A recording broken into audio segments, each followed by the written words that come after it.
Добрый день, уважаемые гости, дорогие друзья. Учитель создает нацию. Это фраза нашего первого президента, героя России Ахмата Хаджи Кадырова. Наиболее полно отражает вклад педагогов в процесс возрождения духовности и культуры нашего народа. Сегодня глава Чеченской Республики, герой России Рамзан Ахматович Кадыров достойно продолжает путь своего отца, благодаря чему система образования республики успешно развивается. Роль педагога в наше время велика, как никогда. Он не просто передает знания, но выполняет высокую миссию духовно-нравственного воспитания, помогает детям определиться в жизни призванием, прививает любовь и уважение к своей религии, отечеству и обычаям и традициям. В связи с этим особенно актуальным является решение президента Российской Федерации Владимира Владимировича Путина об объявлении 2023 года годом педагога и наставника. И это не последнее мероприятие, проводимое в Грозном с целью признания особого статуса представителей педагогической профессии. В этих конкурсах нет проигравших. Всех вас объединяет одно – любовь к детям и трепетное отношение к их развитию, становлению, воспитанию и выбору ими жизненного пути.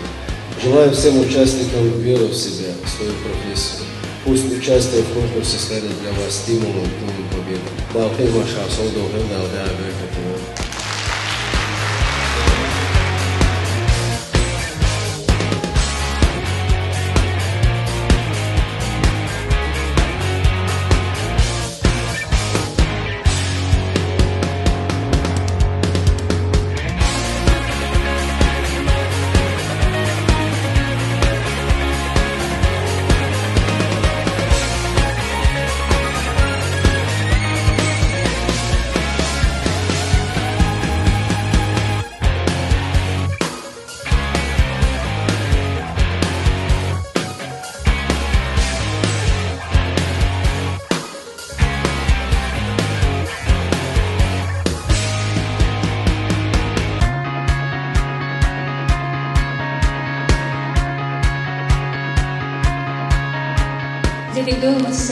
Очень радостно находиться в таком обществе, в обществе неравнодушных людей, неравнодушных в отношении будущего своей страны.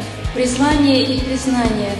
Очень важно, чтобы эти два момента были в жизни каждого человека. Спасибо, буду стараться соответствовать.